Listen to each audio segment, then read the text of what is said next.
இன்னைக்கு நம்ம வந்து என்ன டாபிக் பேச போகிறோம் அப்படின்னா, நமக்கு இருக்கக்கூடிய பெண்களும் பொது உடைமையும் அப்படின்ற ஒரு பகுதி நம்ம படிச்சிருக்கோம். ஞாபகம் இருக்கா? ஸோ இன்னைக்கு இருக்கக்கூடிய சமூகத்தில் பெண்கள் வந்து என்னென்ன மாதிரியான பொது உடைமை சிந்தனையோடு இருக்காங்க, அவங்களுக்கு என்னென்ன பிரச்சனைகள்லாம் இருக்குது, அதுக்கான சொல்யூஷன் என்னன்றதை நம்ம இன்னைக்கு பேச போகிறோம். ஏன்னா இன்னைக்கு ஆண்களுக்கு நிகராக பெண்கள் எல்லா இடத்துலையும் வேலை செய்கிறோம், படிக்கிறோம், எல்லாமே செஞ்சிட்ருக்கோம். இன்னும் நமக்கு நிறைய பிரச்சனைகள் இருந்துகிட்டே இருக்குது. அப்போ என்னென்ன பிரச்சனைகள்லாம் இருக்குது அதை பற்றி சொல்லுங்கள். பெண்கள் வந்துட்டு பழைய காலத்துல பார்க்கும்போது இந்த காலத்துலயும் நிறைய வந்துட்டு வித்தியாசம் ஆயிடுச்சுங்க. இன்னுமே பல பெண்கள் என்ன பண்றாங்கன்னா பழைய காலத்து அந்த கல்ச்சரையே மெயின்டைன் பண்ணிருக்காங்க. என்னன்னா வயசு ஒரு 20 ஆனா கூட இப்பவே பல ஃபேமிலியில வந்துட்டு இந்த டைம் ஆயிடுச்சு உனக்கு மேரேஜ் பண்ணணும்னு சொல்லிட்டு புஷ் பண்ணிடுறாங்க. இன்னும் சில பேர்லாம் என்ன பண்றாங்கன்னா ஒரு சில ஃபேமிலி புஷ் பண்ணாலும் இன்னொருத்தவங்க வந்து தானாவே போய் மாட்டிக்கிறாங்க. இல்லை நம்ம மேரேஜ் பண்ணிட்டு போயிடலாம். அவங்க எஜுகேஷன்ன்றது வந்து சில பேருக்கு தெரியவே மாட்டேங்குது. அதோட இம்பார்ட்டன்ஸ் தெரிய மாட்டேங்குது. ஃபர்ஸ்ட் மேரேஜ் பண்ணி அப்புறம் ஆனால் அதுக்கப்புறம் ஒரு 1 or 2 இயர்ஸ்ல வந்துட்டு அவங்க படுற கஷ்டம் அவ்வளோ கஷ்டம் தான். நம்ம பார்த்துட்டு தான் இருக்கோம் நிறைய பேர் வீடு பக்கத்துல அப்படின்னு நிறைய பேர் அவங்க அந்த ஒரு வருஷத்துல அவங்க டைவர்ஸ் ஆகுது, நிறைய பிரச்சனையை ஃபேஸ் பண்ணுறாங்க. இதுக்கெல்லாம் தீர்வு என்னன்னா அவங்க வந்துட்டு அவங்கள ஃபர்ஸ்ட் ஃபோக்கஸ் பண்ணணும். ஒரு வயசு 25 வயசு வரைக்கும் அவங்க டெவலப் பண்ணிக்கணும் கேர்ள்ஸ்.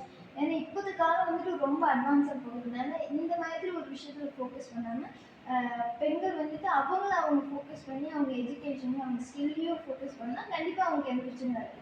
அதே சமயத்தில் வந்துட்டு பெண்களுக்கு நிறைய இடத்துல பாதுகாப்பு இல்லாமல் நிறைய பிரச்சனைகள் பார்த்துட்டு தான் இருக்கும். இதுக்கு காரணம் சமுதாயமும் தான் ஒரு பாதி. ஏன்னா அவங்க பெற்றோர்கள் தான் என்ன பண்ணணும், ஒரு கண்டிப்பாக இந்த மாதிரி நிறைய கிளாஸஸ்லாம் நடந்துட்டு தான் இருக்கு. அவங்க தான் அந்த பெண்ணோட பாதுகாப்புனா அவங்க தான் காப்பாற்றிக்கணும். அதனால அவங்க தான் அந்த ஃபைட்டிங் கிளாஸ், கராத்தே கிளாஸ் அந்த மாதிரி கிளாஸஸ்லாம் போய் சேர்த்து விட்டு அவங்களுக்கு தைரியத்தை தூண்டி எந்த பிரச்சனையாக இருந்தாலும் அவங்க சால்வ் பண்ணுற அளவுக்கு வளர்க்கணும். அப்போ தான் அந்த பிரச்சனையிலேருந்தெல்லாம் அவங்க வெளியே வர முடியும். அது ஒரு இப்போ மிக முக்கியமாக எல்லா இடத்துலையும் சமூகமே ஆண்களும் பெண்களும் இணைந்தது தான் இல்லையா?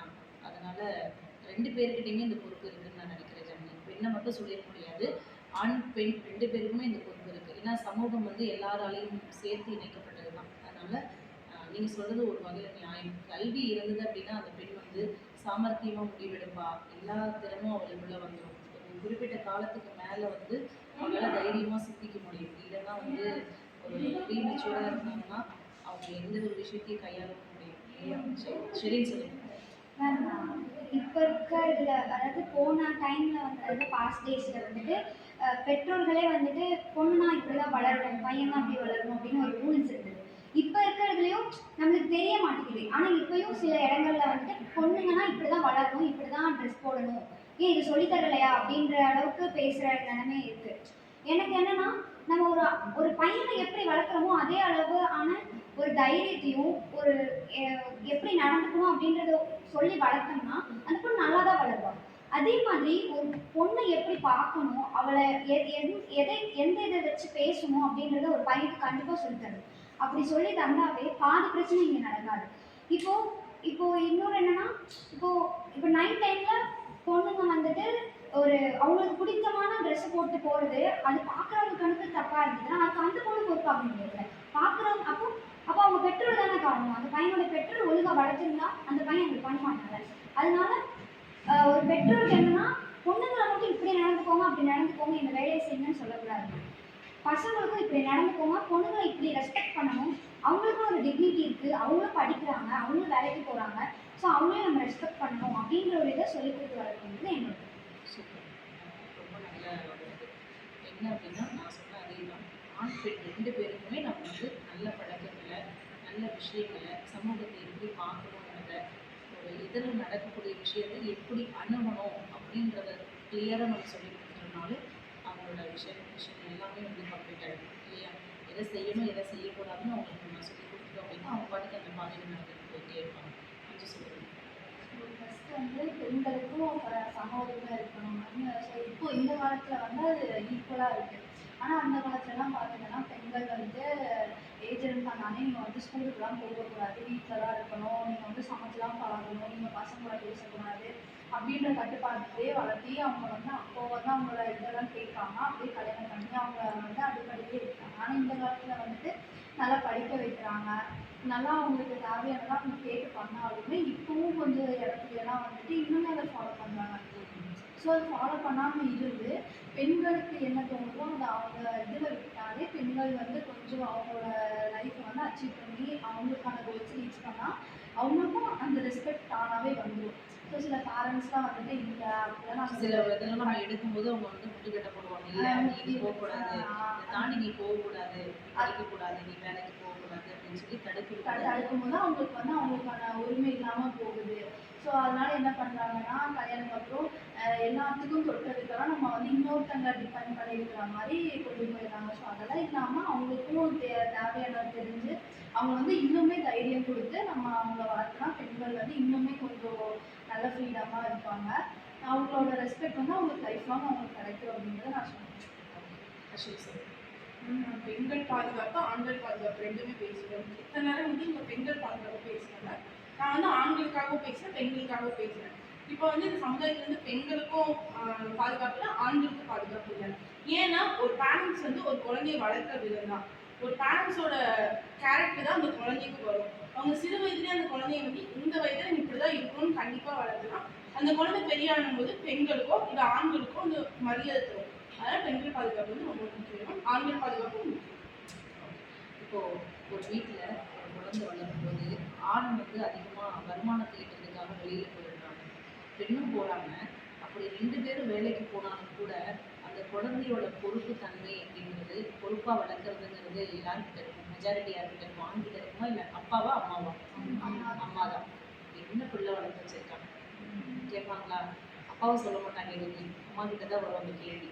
இப்போது ஒரு குழந்தைய ஒரு நல்ல மகனாக மகளாக வளர்க்கக்கூடிய மிகப்பெரிய பங்கு யார்கிட்ட இருக்குன்னா அம்மா கிட்ட இருக்கு, இல்லைங்களா? ஒட்டுமொத்த சமூகத்திலையும் நம்ம வந்து நம்ம பார்க்கக்கூடிய மனிதர்கள் எல்லாரும் நம்மள மாதிரி ஒரு வீட்டிலேருந்து வந்துட்டு இருக்கக்கூடியவங்க தான் அப்படின்ற எண்ணம் எல்லாருக்குமே வரணும். அதுதான் சமூகத்துக்கான மாற்றமாக இருக்குன்னு நினைக்கிறேன். ரேஷ்மா சொல்லுங்க. பொண்ணுக்கு வந்து பாதுகாப்புனாலும் ஆணலாம், ஆனால் வந்துட்டு பிரச்சனை வர்றதும் ஆனாலும். அதனால வந்துட்டு வெளியே பயிரவே இதுன்னு சொல்லி நம்மளுடைய பழமொழி சொல்கிற மாதிரி சொல்லுங்க. அவளோட அப்பா கிட்ட அவள் பாதுகாப்பாக இருக்கிற மாதிரி மற்ற ஆண்களுக்கு இருக்க முடியாது. அவள் லைஃப் வந்து அதுக்கு போயிட்டே இருக்கும் ஒருத்தவங்க இதில். அதே மாதிரி மற்ற பசங்களுக்கும் வந்துட்டு சொல்லி இப்படி வளர்த்தாங்கன்னா எல்லாரையும் வந்துட்டு எந்த விதத்தில் பார்க்கணும் பழகணுன்ட்டு சொல்லி வளர்த்தாங்கன்னா அந்த பாதுகாப்பு வந்து எல்லா ஆண்களுக்கும் கிடைக்கும். தனிமரம் தோப்பாகாது, இல்லைங்களா? ஒவ்வொரு இடத்துலையும் வந்து ஒவ்வொரு வீட்டில் இருந்தும் ஒன்றா எல்லாருடையதும் ஒரே மாதிரியான மனநிலை இருக்கும்போது ஒட்டுமொத்தமாக சமூகமே மாறும். அப்போது ஒவ்வொரு வீட்லேயும் வளரக்கூடிய குழந்தைகளுக்கு நம்ம சொல்லிக் கொடுக்கணும். அப்படி அந்த மாற்றம் ஒவ்வொரு வீட்லேயும் நிகழ்ச்சுன்னா பின்னாடி காலங்களில் மாறலாம். என்ன மாதிரி சொல்லுங்கள். அவங்களாம் சொன்னாங்க, வாய்ஸ் வந்து தப்பு பண்ணுறதுக்கு பேரண்ட்ஸ் இருந்தாங்க, பேரண்ட்ஸ் இருந்தாங்க, பேரண்ட்ஸ் மட்டும் காரணம்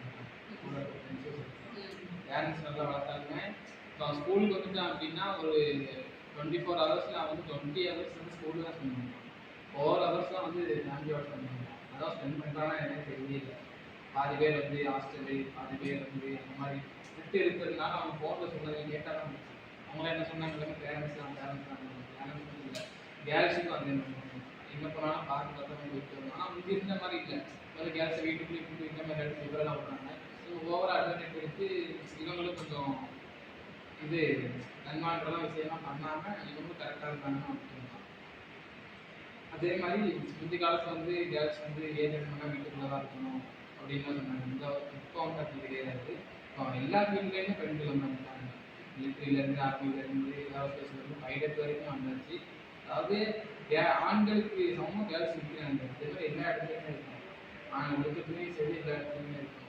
இப்போ தமிழ்நாட்டோட 5.5 கோடி பேர் இருக்காங்கன்னா 2.5 கோடி பேர் கேர்ள்ஸ் தான் இருக்காங்க. ஒவ்வொரு கேர்ள்ஸுக்கும் ஒவ்வொரு போலீஸ் போட முடியாது. ஏன்னா போலீஸுக்கும் பாதுகாப்பு இருக்காங்க. இப்போ அவங்களும் அவங்களும் பாதுகாப்பு. அதே மாதிரி அவங்களும் பாதுகாப்பு.